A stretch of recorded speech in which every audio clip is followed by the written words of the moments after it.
Chapter 8. My life hangs in the balance. After I taunted the pirates, Silver's men were itching to punish me. One stepped toward me, but Silver stopped him. "Stop there," he cried. "You're not the captain here. I'll teach you. Cross me, and you'll go where many a man's gone before, to feed the fishes." Silver's man stepped back, but an audible murmur rose from the other men. "No one lays a finger on the boy," Silver growled. After this, there was a long, uneasy silence. I stood straight up against the wall, with my heart beating like a sledgehammer. Silver leaned back against the wall, with his arms crossed and his pipe in the corner of his mouth, as calm as could be. But he kept one eye on his unruly followers. The other pirates drew together at the far end of the log house and began to whisper among themselves. One after another they would look up, but it was not me they were looking at. It was Silver. Eventually they went outside, leaving Silver and me alone. "Now look here, Hawkins," Silver said in a whisper that was barely audible. "You're within half a plank of death. They're going to try to throw me off, but I'll stand by you through thick and thin. I didn't mean to. No, not till you spoke. But now I see what sort of man you are. You stand by me, and I'll stand by you. I'll save your life if I can, but if I do, it's tit for tat, Jim. You've got to help me out if I get into a sticky spot with the squire and your people. You've got to do what you can to save John Silver." I was bewildered. It seemed a hopeless thing he was asking. After all, he had been the ringleader from the beginning. I told him I would do what I could if it should come to that. "Then it's a bargain," he said, still whispering. "I'm on the squire's side from now on, and you and I will stick together." We sat in silence for a few moments, and then Silver continued. "While we're sitting here, perhaps you can explain something. Why do you suppose the doctor decided to give me Flint's map?" he asked. My face must have expressed complete astonishment. I could not imagine why Dr. Livesey would have given Silver the map, and I wondered if he really had. Silver saw that I was surprised, but he did not press me for an answer. "There's a reason for it, no doubt," he said, shaking his head like a man who expects the worst.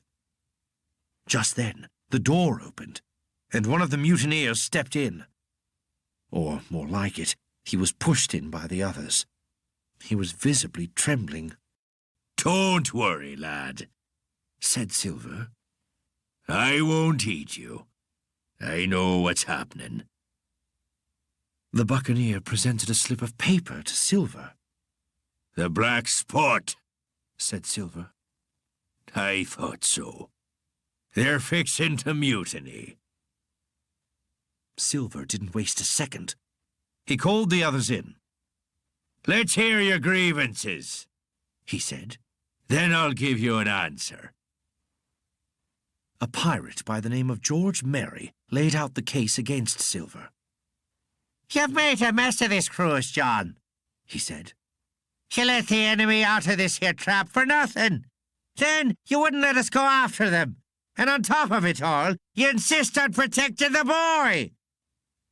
"Is that all?" asked Silver quietly.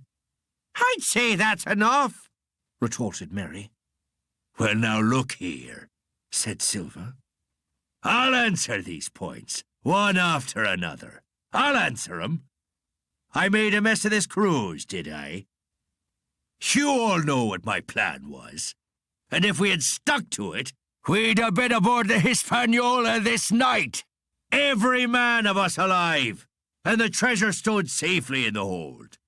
Now, you have the insolence to stand for captain over me You that sank the lot of us? Silver paused, and I could see by the other men's faces that these words had not been said in vain. You see this cruise is ruined, Silver continued. By gum, you're right about that. We're close to being locked up. But there's one thing that may save us yet, and that's this boy. You scurvy dogs want to kill him? What sort of a fool plan is that? Much better to keep him alive.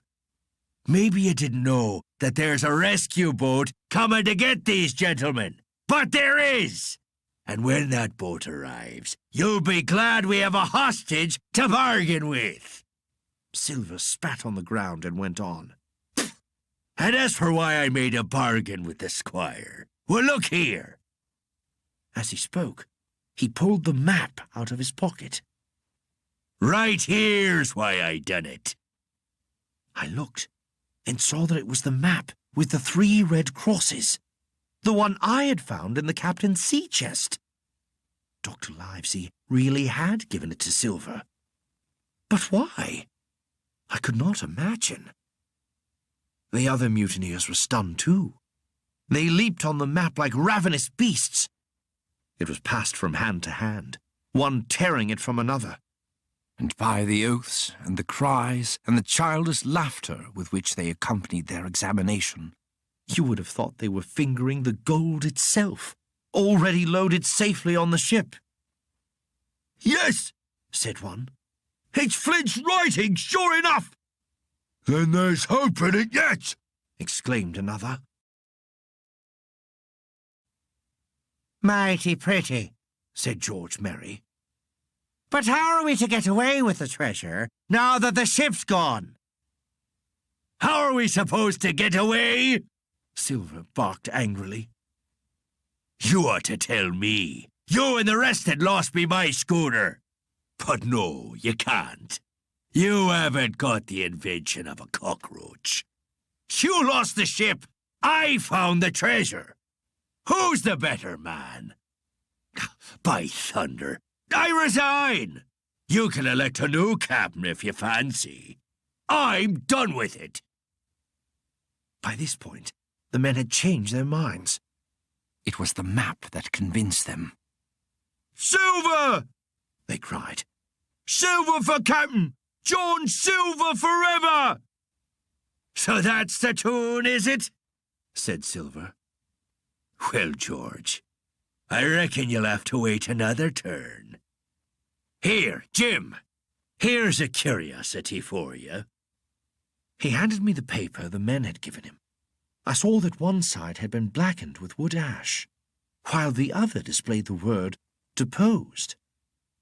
After this, Silver tied me up, and we all went to sleep. Well, all except me, that is. I had trouble sleeping.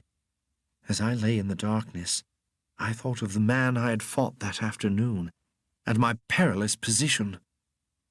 Above all, I thought of the remarkable game that Silver was playing, keeping the mutineers together with one hand, while grasping with the other after every way possible and impossible to save his miserable life.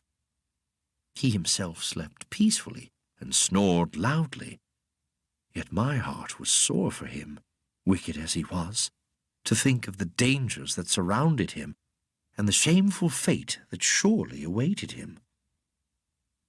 The next morning we prepared to set off to find the treasure. During breakfast, Silver ate with Captain Flint on his shoulder and reminded the other men how lucky they were to have him as their leader. Aye, mates, he said. It's lucky you have barbecue to think for you with this here head. Sure enough, they have the ship. Where they have it, I don't know yet. But once we get the treasure, we'll find out. Then we'll be all set. Thus he ran on, with his mouth full of bacon, restoring the mutineers' hope and confidence, and perhaps repairing his own at the same time. As for the hostage, he continued, I'll tie a rope around his waist and keep him close to me when we go treasure hunting in a bit. We'll keep 'em like gold, in case we need 'em later. By the time we set out, all the pirates were armed to the teeth, Silver had 2 guns slung about him. the great cutlass at his waist, and a pistol in each coat pocket. To complete his strange appearance, Captain Flint sat perched upon his shoulder, squawking odds and ends of sea talk. Some of the men carried picks and shovels, while others carried pork, bread, and water for the midday meal. I had a line about my waist, and followed after Silver like an obedient puppy. We began to climb a hill, and the men plunged ahead. They were in excellent spirits. Some of them even ran. Silver and I followed.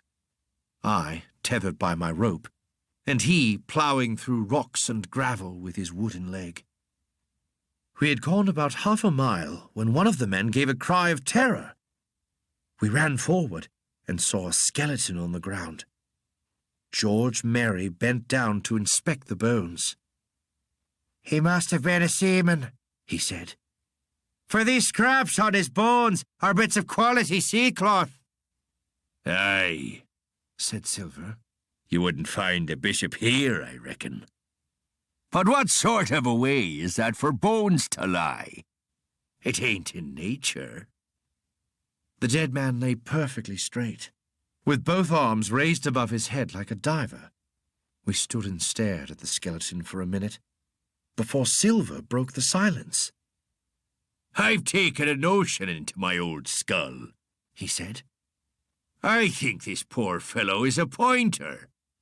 Get out the compass and take a bearing along the line the bones is pointing. It was done, and sure enough, the bones seemed to be pointing the way to the treasure. I thought so, Cried Silver. This is one of Flint's little jokes. Him and those 6 fellows was alone here. He killed 'em, every man, and this one he laid down by compass to point the way. After a few minutes, we set off again, but the pirates no longer ran.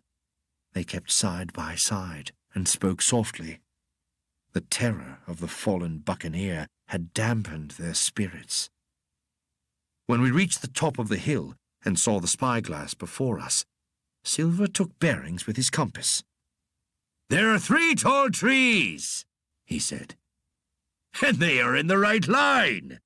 Should be child's play to find the loot now.